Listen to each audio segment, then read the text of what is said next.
Welcome on into GoldSheet TV Week 8 Best Bets Edition. Sorry for being a day late here. Once again, you can blame a newbie for being the culprit there of having to push us back a day. But better late than never, and we're glad to talk some games with you guys. As always on the show, we give you games that we have opinions on. We do not try to just talk about all the games just to say that we did. They might be ugly. They might not be the best looking games. And even though we have a 16-game slate this week, it's really not that great of a slate, if you ask me, and we'll talk about that as we get into it. So, as always, we're going to hop right in, but I want to remind everybody that the GoldSheet newsletter, it is $30 a week. You're getting at least 10 premium picks between college football and NFL, along with write-ups on every single game, advanced analytics on every single game, technical angles on the games, as well as other stat logs against the spread logs, so on and so forth. So if you're interested in that, 10 plus premium picks, as well as all the breakdowns and analysis, $30, goldsheet.com. That's it for my spiel there, newbie. We're hopping right in. Panthers, Texans right now. Carolina, a split market, getting 3.5 or 3, depending where you're looking. If you're getting a 3, you're probably getting even. Getting a 3.5, you're probably paying at least minus 115 on that bet. Total of 43.5. Two teams coming off a bye week. Of course, you have Carolina, who is winless and also winless against the spread, showing their failure to meet market expectations. You have the Houston Texans, who have been an early season darling and a surprise that are winning football games that they were not expected to win so far this season. Quarterback Bryce Young, first overall pick. Quarterback CJ Stroud, second overall pick. Not devoid of storylines this game whatsoever. But newbie, talk to me. How are you viewing this? Yeah, I think that this is a really nice spot. If there was any good spot to actually bet on the Panthers this year, I feel like this is it for a couple of different reasons. I mean, you kind of set up why I would look towards the Panthers so far. I'm looking forward to hearing your thoughts on this one. But they're coming off of the bye, and I also think there's a little bit of added motivation because think about all the talking heads. Everything that everybody's talking about is just what a mistake that the Carolina Panthers made choosing the quarterback that they did over CJ Stroud. And that's going to be the reality of the narrative unless they're able to get a head-to-head win, unless they're able to get a little wind in their sails coming out of the bye, and then it won't be what an organizational failure it'll be. It'll be, hey, maybe let's not put the judge, jury, and executioner on the quarterback that Bryce Young could be moving forward in this league. So I also think it comes down to me of the number that we're looking at. 3 points, like, I get the Texans. They've been a fun team to bet on, but what have they really done to merit laying 3 points on the road?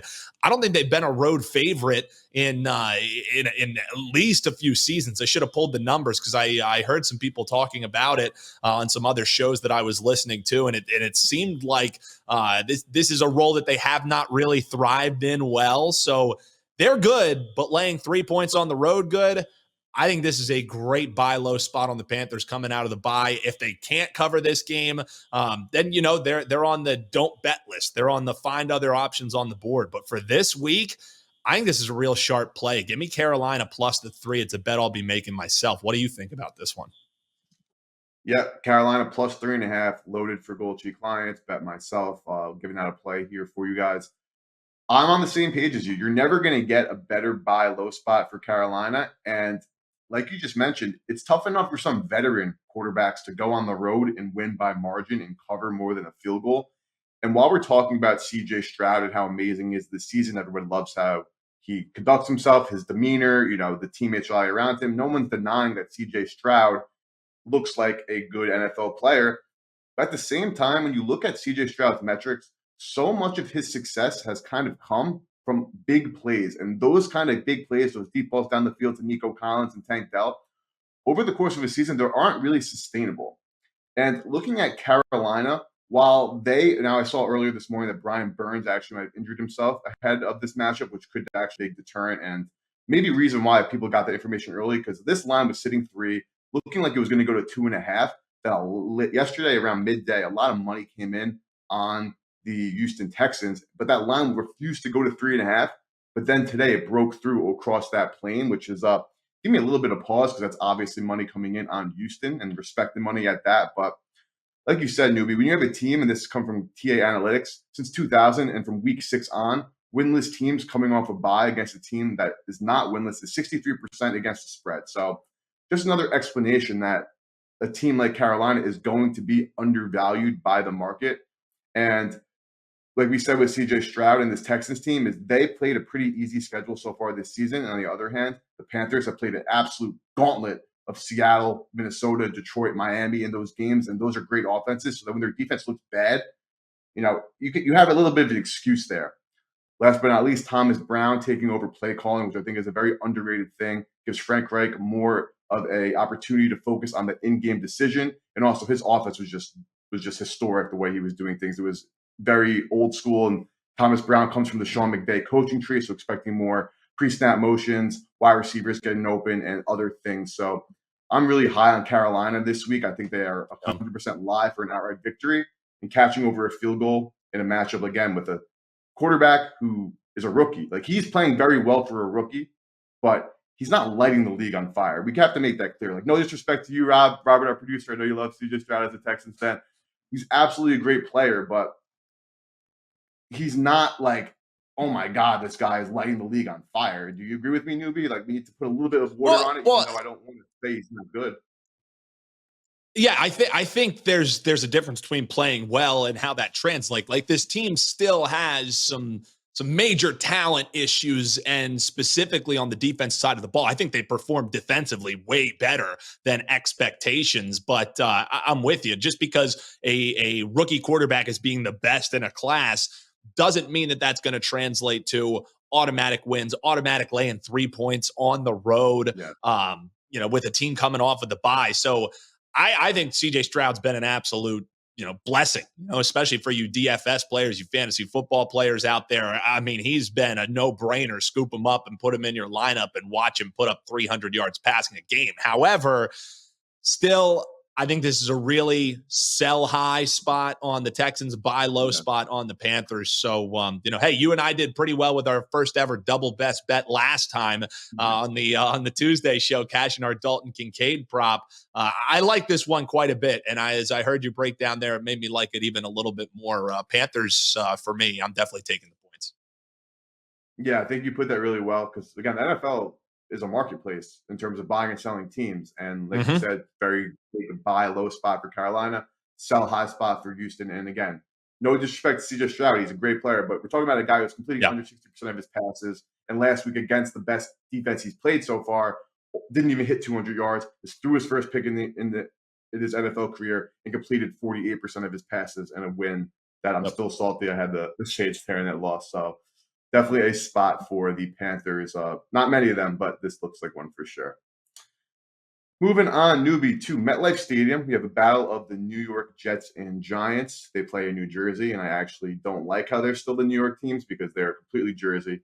But digression aside, you have New York Jets now laying 2.5, or actually moved back to 3 now, as it is confirmed that Tyrod Taylor will be starting. You ask me, Tyrod Taylor at this point is better than Daniel Jones, but we'll talk about that in a little bit. Right now, though, newbie, Jets laying 2.5, coming off a bye. Giants coming off a win against the Commanders, only scoring 14 points, but also only allowing 7 points. Where's your head at here? Yeah, I think this is a really nice Jets spot here. And I know that if we go back to those trends that Ralph Michaels has, really using the old Barney at the bar, oh, this team's off the bye, they're well rested. It really hasn't worked as just using that as a formulaic play. But I think it makes a lot of sense here. Yes, you look at them as a road favorite, but let's be real. They're playing in the same stadium. They're playing where they play all the time. So sure, there might be more season ticket holders for the New York Giants, but that's not really what I look at when I'm talking about home field advantage. I'm looking more at travel spots, things like that. So they got to stay home after the bye, after defeating the previously undefeated Philadelphia Eagles. And the thing for me in this one is I completely agree with you. I think Tyrod Taylor gives the Giants a better chance. So I was hoping that we were going to get Daniel Jones finally in the lineup when I was really liking this play. But I think it's still worthy because think of what this team has done, the Jets defense, against elite quarterbacks in the league. Look at 3 turnovers, 3 interceptions for Josh Allen. You look at what they did against even Patrick Mahomes forcing him into 2 interceptions. And then obviously what they did with Jalen Hurts, a game sealing interception they forced him to. That was his 3rd turnover of the day. And if you add in a fumble as well, make it 4 for the Eagles quarterback there. So outside of really Dak Prescott, there hasn't been a big name quarterback that's really thrived against this defense. So what are they going to do to a Tyrod Taylor? I think that's going to be tough for them. And I also go back to maybe a little bit of wind in the sails. Like if you would have told this team heading into the bye, they would have been 3-3 after Aaron Rodgers went down. Everyone would have taken that with golden flying colors. That's for sure. And I also think there's a little bit of added motivation for the quarterback in this spot. And he's going to be playing against a defense that's not all that great in the New York Giants. And Zach Wilson just had to listen to himself get dragged on the lovely New York talk radio shows who were saying, how dare this guy go on vacation with his girlfriend during the bye week? He should have been working every single day. So I think Zach Wilson maybe has a little bit of chip on his shoulders. I'm going to be eyeing some of his props, but more so for me, sure, the Giants won last week against Washington. Does that mean that they're all excited? No, I think it's an exhale. Oh my God, we're not on this big time losing streak anymore. That game last week had a little bit more to do with the struggles of Washington than it did the expertise of the New York Giants. I think the Jets going to be winning the Battle of New York this week. So I'll lay the points if you want to. I guess now that it's 3, it kind of takes it out of play to play money line at -145. But I think laying 2.5, laying 3 points, I think the Jets get this one done by a touchdown. So you've been killing me so far this season on the head-to-heads. I am on the complete opposite side of you here. I think the New York Giants +3 are a great play. I think the New York Giants in a teaser +8.5 is a must-add Wong leg. And I just honestly, genuinely just disagree with like the points you made pointing toward the Jets. So your comment kind of talking about the Jets being off a bye and like probably well rested, but we already saw the nonsense of Wilson being away. Something I just want to say quickly. It's not like he was away doing like partying. Like he was in like Utah with the family. So like I agree. Like it's not picking that big of a apples. deal. Exactly. He was picking apples at the pumpkin patch. Like, he's not doing anything too crazy, but very limited sample size. Obviously, Rob Saleh on the coach for too long, but off a bye, 0-2 straight up, 0-2 against the spread. But the average result off of a bye for Robert Saleh was a -18.8 point against the spread margin.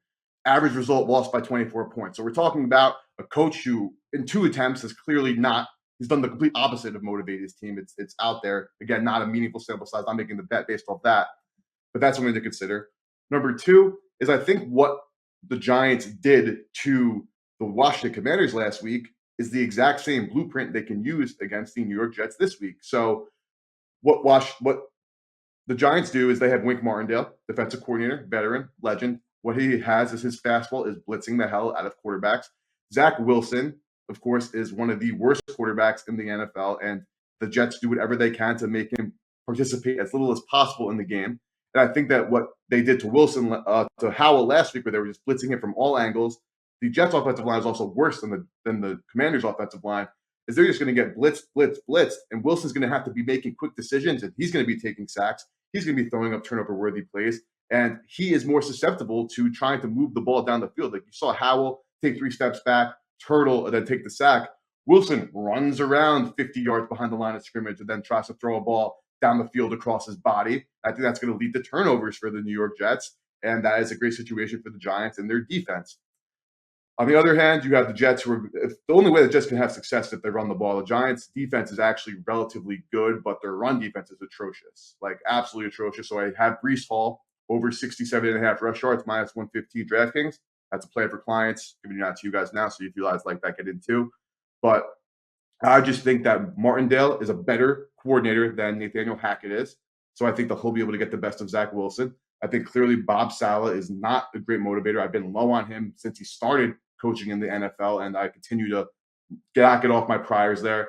And yes, the Jets defense is going to be able to get pressure on Tyrod Taylor and the Giants. That's just their better defensive line than the Commanders, and the Giants line banged up. But it isn't even a true home game or road game. Like this is a team that has played a gauntlet of teams to start the season outside of Arizona and Washington. And now they're kind of getting a breath of fresh air with the New York Jets. And I think that they actually match up really well here. So I haven't locked in completely because I'm leaning toward getting the 2.5 in a teaser and hoping it goes that way. But the New York Giants, I think, are live and well in this situation. Yeah, and I think, last thing for me, and I'm glad that you mentioned it because maybe I belabored the point a little bit too much on Zach Wilson without mentioning that since that pitch count really came off of Breece Hall, this run offense has come alive a lot. And if they're able to just control clock, control ball, I mean, they're allowing 5 yards a rush right now. That's 29th in the league is the New York Giants. They've allowed 10 rushing touchdowns. That's 30th in the NFL. So yes, while maybe the handicap shouldn't have cruxed on Zach Wilson. I mean, what was I thinking there?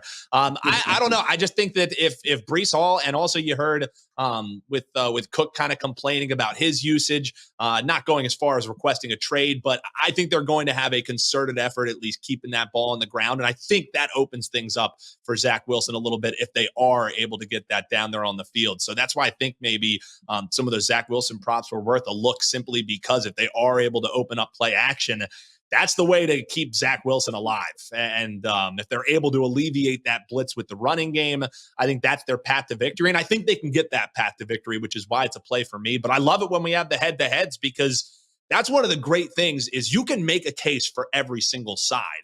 You could make a case. And if you think you have a rock solid handicap, sit back and then handicap the other side of the game and see how rock solid your handicap is. Hearing your points, they're great ones, but it definitely doesn't take me off of the Jets here. So I like it. Hop below in the comments and let us know. Battle of New York, or I guess more Battle of New Jersey. Which way are you betting? New York Giants, New York Jets? Let us know in the comments below. Let us know. Hit that like button. And the last thing I'll make, right? Like, Zach Wilson did outplay Patrick Mahomes on prime time. He has put together some good games against good teams. Like, maybe I'm just a hater. Like, I could be the one who's incapable of coming off my priors. Like, yeah, there's obviously I could very well still be the hater. I still don't think Rob Saleh is a good coach. I still think this Jets defense is overrated. I still think Zach Wilson is a bottom 3 quarterback, if not the worst quarterback. I guess PJ Walker's the worst quarterback, but Zach Wilson's the bottom 3 quarterback.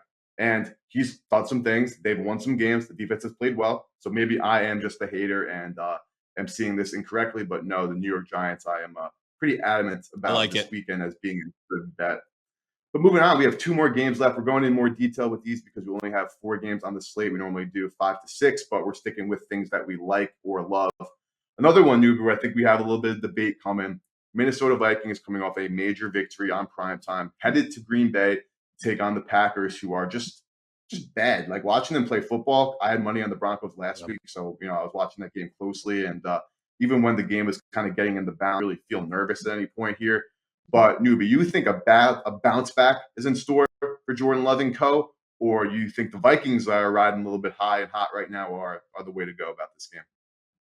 Yeah, the way that I would bet this game is taking the Green Bay Packers, and it has nothing to do with Jordan Love and a bounce back. Simply for me, I feel like this whole entire show, the theme is, buying high or selling low. Maybe I'm buying a little bit high on the New York Jets, but I'm definitely selling low in this case, or buying low, excuse me, as far as it goes for a Green Bay Packers team. I mean, they have looked awful. Having to watch that game against the Raiders, I felt like I needed antacids just watching that thing. I mean, that was disgusting. They couldn't move the ball. Jordan Love clearly seems like he's not had that growth that you were kind of hoping after the start to the season that he had. We were thinking, oh my goodness, maybe we were wrong on Jordan Love. He's definitely come back down to earth, and that's what happens when NFL defenses game plan against you. But as far as Minnesota, they're going to be a huge public play this week because they just not only beat the San Francisco 49ers, the darling of the NFL odds makers and talking heads, they kind of dominated them a little bit. They were able to move the ball. Sure, you can make the debate of the whole Jordan Addison come out party. Was that having to do? Because let's be real, the touchdown that he had, it was incredible. That long touchdown that he had where he ripped the ball away from Ward. But that ball could have easily been intercepted too. Like, there's a different reality where the Minnesota Vikings get boat raced in that game. And I think because it was a primetime game, you're really getting a spot here where they're going to be overvalued. The part that I say is in that same breath, if they would be overvalued, why aren't we looking at them -2 or something like this on the road in Green Bay? That's what gives me a little bit of pause, and it's not an official play for me. But as far as if you were making, you have to pick every game against the spread or anything, it would be Green Bay in this case. And not even looking at the Green Bay side, I just think that the Vikings are a little bit more of what they were the first few weeks of the season as this team that strung together a couple of kind of wins on the back end here. So that's just the way that I look at it. Again, it's not strong. It's not pull off the boxing gloves and go head to head with my man EP here. But it would be Green Bay or pass for me in this case. And I'm looking forward to hearing why it would be the opposite for you. Yeah, so it probably sounds square, right? And I've kind of just seen this, and I'm sure you have too, by just monitoring the market, seeing how things move. Like, we're talking literally about overreacting to certain things in the market and underreacting. And one thing I definitely agree with is that it's probably square to back the Vikings after a gigantic win on Monday Night Football, where they absolutely dominated the San Francisco 49ers. And like you said, one of the big plays that was a real momentum changer in the whole football game was a 50-50 ball that went Minnesota's way. Mm-hmm. On the other hand, the Packers are so inept. Their injuries that they're dealing with on defense is absolutely killing them. This is a team, too, that while I was relatively high on this offseason just because Jordan Love was a great big question mark, but they do have the players where if they stayed healthy, which they haven't, they have the roster where you would anticipate them being a good team. But their defense has been absolutely banged up. They have the youngest offense in the NFL, which has led to a bunch of the variants, a bunch of the issues, because when you have players who aren't veterans, like, yeah, they're going to be making rookie mistakes and making some, and not just being as, well versed in the NFL football. Like, some of these guys might not even have careers to be carved out. The two touchdowns that the Packers scored last week, one came on a ball that I cannot believe wasn't intercepted, and the other came on a tipped pass that landed in his arms in the end zone for a touchdown. So they're going against the Broncos defense that graded out as one of the worst defenses in the history of football. And then now they've only scored 2 touchdowns against them, and they were both lucky touchdowns. I get the whole, now you're coming home and the Vikings have not performed as well on the road, and Jordan Addison's a little bit banged up. TJ Hawkins is a little bit banged up, so maybe this Vikings offense can't get it going, and LaFleur has a good game plan for what's going on. But I think Brian Flores' blitz schemes are going to be able to get to a young Jordan Love. I think that the Vikings offense we saw is not nearly as depleted without Justin Jefferson, though if Hawkinson can't go, then, this definitely changes things. And I think we're just simply talking about the better team laying under a field goal. So my initial thoughts would certainly be leaning toward the Minnesota Vikings. Nothing official here on WagerTalk or GoldSheet. It was a GoldSheet play. I haven't put it out in the LTS service here, but this is a premium play from the actual written newsletter on Monday. I see your side, newbie, of it being a little bit, square, a little bit like maybe I'm buying too high on Minnesota. Maybe I'm just impressed with what I saw in Green Bay. They've shown me nothing this season.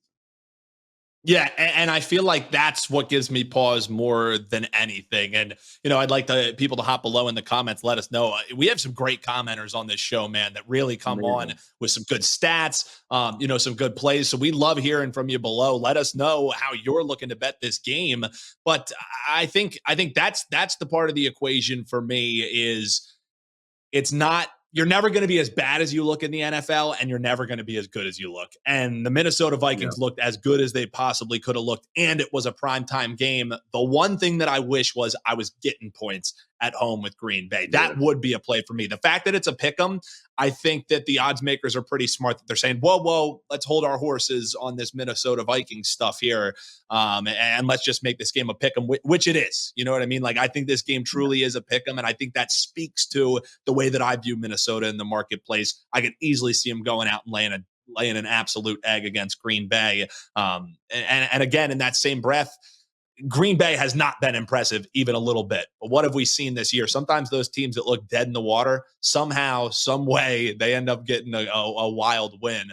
But also, to your point, and the last thing that I'll say on this one, square plays, public plays, sharp plays, it all doesn't matter. It matters, do you get to the counter with a winning ticket? And we've learned that this year too. Public cleaned up. We've had a couple sharp weeks these last few weeks, but don't let people telling you that it's a public play talk you off of any play. If you have a strong handicap, if you like it, make that play. It's a great teaching move. Way too many people in the gambling space get caught up on pro versus Joe and sharp versus this. The sharp side in this one is the Packers. We've seen a lot of sharp sides lose for sure. Yeah, preach. A lot of the things you see on Twitter, just 98% of it is BS. You're talking about efficient Cesspool. market. You're really going to see huge moves like this. So, like, yeah, you always have to try to get the best line, because if you're betting Sunday when you open up your FanDuel at Sunday morning, 9 a.m., yeah, you're betting into a very tough market and it's going to be hard, but you can certainly find some value and stick with what you're getting. You should never be betting more where you're getting anxious for anything anyway. So, if you're betting money that you're okay with losing, then definitely make sure to stick with your guns and not really pay attention to some of that nonsense. But last but not least, probably the biggest game, I guess, on the slate this week, you could make a case to say, the San Francisco 49ers hosting Cincinnati Bengals, 3.5-point favorites now, as the news that Brock Purdy has a concussion. The way that the protocol has gone this year, I would say he's definitely not playing, especially the way the market moved. Still some room for it to happen. We shall see. And I want to talk about this a little bit in a hot second. But you feel strongly about this game. Talk to me, newbie. Where are you eyeing in the Bengals-Niners matchup? Is this a Burrow bounce-back spot, or is this a Niners bounce-back spot, I should say, or is Joe Burrow and the boys looking to make some noise on the West Coast? Well, EP, what do you mean? This is the biggest game of the week, not the Bears in prime time or the Raiders in prime time. I mean, good God, those are big spots there. Obviously, tongue in cheek, the primetime slate by the NFL this week. Yikes! I don't even know what they were thinking before the season started with this slate that they threw for us in prime time. But as far as this game goes, man, I mean, this is the spot for everyone who's been in the comments and on social media. This is the Brock Purdy truthers versus detractors game, right? Because Brock Purdy, I'm with you. He's likely not going to be in this game. We already had the line move at 5.5. I really thought the Bengals were a nice play. And it still makes sense now that it's sitting around 3.5 that you're still getting over that field goal with the Bengals, if that's the side that you like. But for me, with that line move, EP, and I want to get your thoughts on it.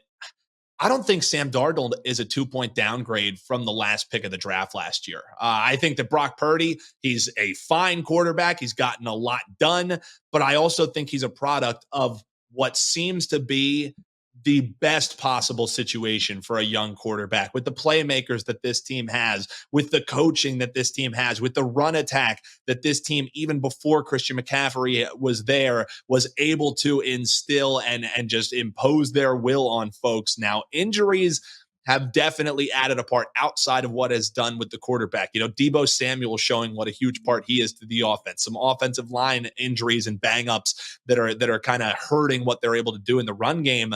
But you know, the desperate Bengals coming off a bye where they really need this win is what gives me a little bit of pause.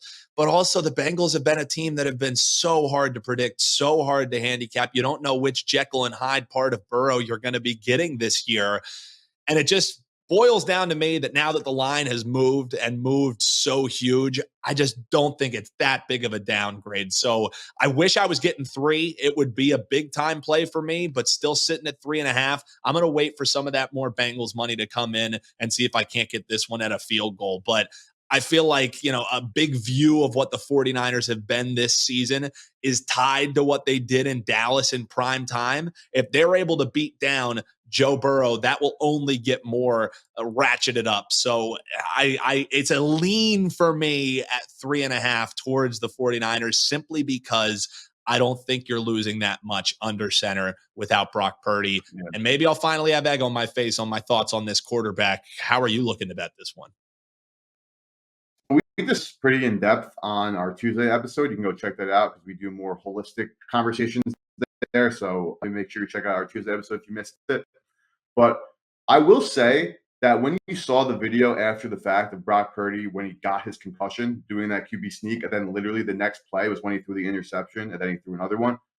I think there's 100% merit to the fact that he was concussed, and that led to the terrible decision making.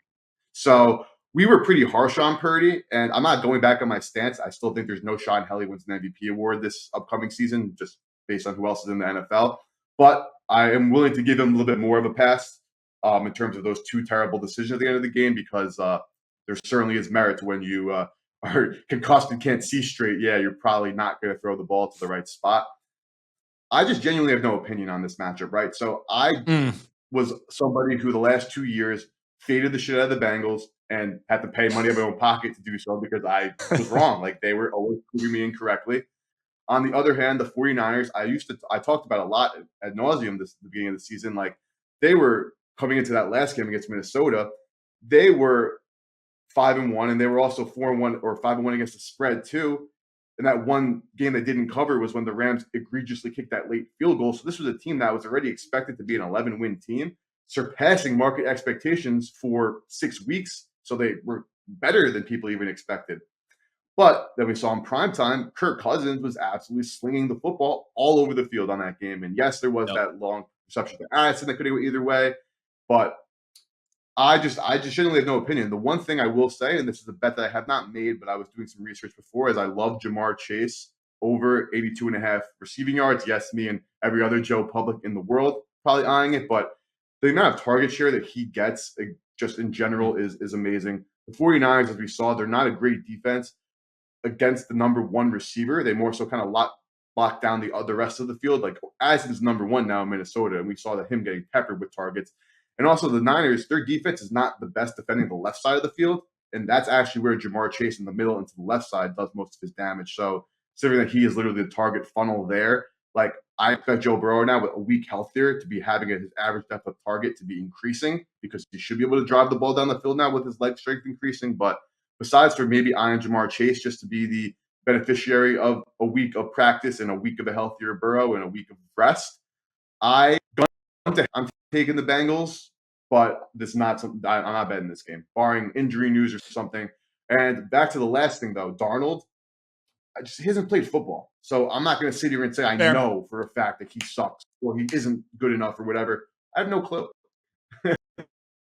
And I also think, isn't this the last shot at Darnold? You know what I mean? Like, this is really, you have a terrific coach. You have the perfect situation. So if he even wants to be, a continuing career backup, this is the Darnold game. So I'm with you. I don't know how he's going to look, but I don't think he's worth 2 points of a line drop from Brock Purdy. I simply don't. So this is my truth or verse detractor game of the week. How crazy am I? Let us know in the comments below. I also, my hope on seeing a 3, it's looking, as I'm looking at the WagerTalk Live odds screen, I think that's unfortunately, even when public starts swooping in, it's back up to 4. So I think, the buyback has already began on the San Francisco 49ers. So go out there, find those 3.5s if you do like them, because it's going to 4 at all these sharp shops. So by Sunday, you're probably looking at 4.5 painted across the board. So unfortunately, the dream of getting that 3, not going to happen. I could definitely see this being a field goal game and all those Bengals backers, getting the final laugh. But this for me is just are the 49ers the team that the market promised them to be to start the season? If they are, 3.5 is still a good bet. If they're not, then hey, I guess we were right in the end, and we'll move forward and see how that plays itself out. But it's not a crazy play for me. My favorite bet is still going with the New York Jets this week. I really like that Carolina Panthers play. Those are my 2 best bets. But this one, I think it makes sense to back the 49ers if they are what the market's promised them to be. Yeah, no, I totally see it. Something I have no interest in betting outside the prop market, kind of just a wait and see approach there and going from there. But a recap, Newbie and I both Carolina plus 3.5. That is a wager talk play for the gold sheet as well. Both of us are on that. So we're 1-0 on our double best bets. So locking that in. Newbie killing me on the head-to-head. I think I'm 0-3 probably, maybe even worse than that at this point. But you're due. Love the Giants. You're due. Go Giants. I do. Teaser, fantastic teaser leg as well. Brees Hall also over 66.5 rush yards is a play that we gave out. Minnesota is a heavy lean. That'll be something that if you buy the LTS picks at WagerTalk.com, you'll see it show up or you won't. TBD, Newbie leans the Packers there, so we won't call it. We will call it a head-to-head. We'll track that. And then last but not least, Newbie heavy lean to the Niners at 3.5. Will become a play if he hits 3, which looks unlikely. And I'm leaning Jamar Chase over receiving yards. Have not locked that in yet. Kind of still kicking the tires there. But that'll wrap us up for week 8 best bets. Again, GoldSheet.com for the newsletter. $30 a week, 10 plays at minimum, college and NFL, breakdowns on all FBS games, as well as every single NFL game, stat logs, advanced metrics, trends as well. And then WagerTalk.com for the picks. Hit that like button, smash that like button, tap it gently, whatever makes you guys happy. And let us know in the comments below if you guys disagree with some of our takes, agree, and let us know what you're betting. We love seeing what you guys are betting and why. So hit us up with there. That'll do it for me. Find me on Twitter at SlimeAction and Newbie at Newbie Talks on Twitter. Thank you guys, and best of luck with your bets this weekend.